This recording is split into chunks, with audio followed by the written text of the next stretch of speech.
1. Mr. Speaker, ladies and gentlemen, as you see here, I have really shitty handwriting. As a consequence of that, growing up, people would tell me that I could never be an artist and that I could only be a doctor. No equity or offense meant. But I find it ironic because in social media, when I see like a banana plastered on a museum and everyone is raving about it because the duct tape looks cool or something, it makes me question my own reality, and I think the lens of which we view art through competition is broken and is ultimately a disgrace. This is a value judgment debate about this narrative of competition and how this affects art in society, artists who create it, and society who absorb particular art. A few features of this debate we think are important. The first is, Joseph, what do you mean by art? Literally anything, guys. Paintings, music, films, songs. If there's any gray area, we're not gonna contest it. We'll think that's art and therefore shouldn't particularly be competitive. Secondly, is that what do we mean by competitive?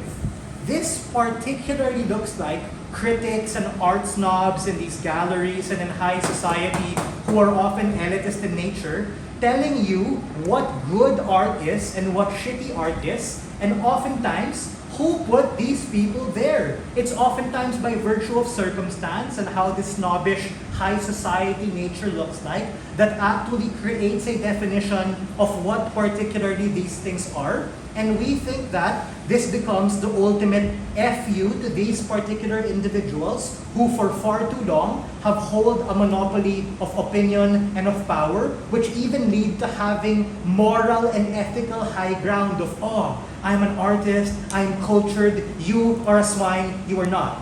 Thirdly, let's make this very clear. Preferences and genres can still exist without competition.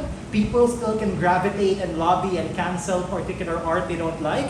But we think the second feature here is that I'm gonna bite the bullet on side opposition and tell you that, okay, we're gonna have less commercialization, we're gonna have less competition, maybe to some extent less innovation and economics and money. But I think the ability of people to feel safe and be able to express themselves and not be held and compared against other people who are constantly gonna tell them they cannot compete because they are poor, or they cannot compete because they have bad handwriting, or they cannot compete because they're not like an exemplar like Michelangelo or Taylor Swift, then those people automatically are less.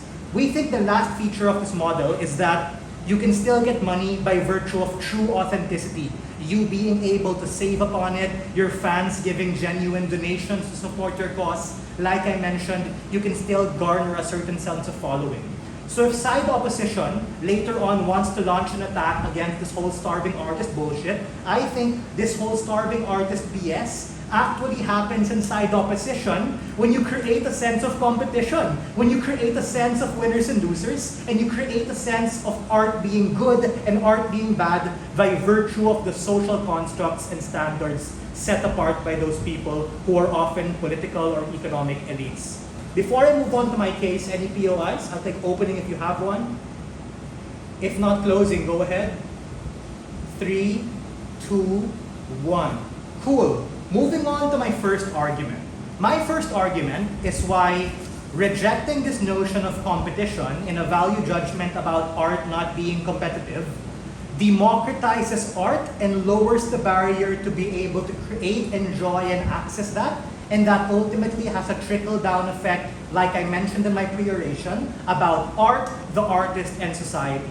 First level of analysis. Currently, right now, by virtue of the birth lottery, by virtue of proximity to a museum, by virtue of you being a socio-political elite, to a large extent, these people have authority and power to dictate what good art is. Whether you're in the Oscars, you're in the Emmys, you're in the Grammys, these particular bodies and institutions literally promote and push certain ideologies which are often biased to their own political agenda. Hence the rise in progressive far-left liberal values like wokeism, for instance, and all that weird bullshit we see in Cannes every year, even though it's not good. Yet you have all of these people saying, oh my gosh, these Serbian people doing it, best horror movie ever. Ladies and gentlemen, we reject all this competition in entirety, and we think that when you have these arbitrary social constructs in place by the very people who are at themselves subjective, really skew discourse and skew ideologies in a way that polarizes people. We think that society is not a singular monolith and that a proliferation of values in a spectrum should be championed. Why can that be better championed when we reject the competitive nature of art? Simply put, you have people who are moderates or people who are in the far lower end of the spectrum by virtue of not having enough money, not having enough resources, being able to create art. Whether it's that boy I gave 100 pesos to earlier driving to work who was selling me his painting, for instance, even though it looked quite modest, I think that child deserves to be in a museum. It's no longer just the people who have the money and authority to be in Gallery Stephanie or to be in all of these elitist galleries who for far too long have monopolized power by virtue of them having access. Secondly, we think that we better able challenge the lens of what these ideologies are because like I said, art is meant to be able to be an expression. It's meant to be able to be something important. But the point in which you make it competitive, you start saying some fights are more important than others, meaning the LGBTQ versus black individuals, for instance, or even hip-hop feminism being not a legitimate brand of music and stuff. You put a false sense of hierarchy to these ideologies and you actually pit artist versus artist, social movement versus social movement, and that ultimately becomes toxic and bad for society because it creates jealousy, it creates infighting, and ultimately people being dicks to each other. What have I told you so far in my speech? I very clearly painted to you the problem with competition, and I bit you the bullet in terms of us being able to take all of these economic trade-offs for people to be able to feel safe and people to be able to express themselves and people to be able to create newer, better art, whatever that would mean. And for all of these reasons, I'm very proud to open this debate.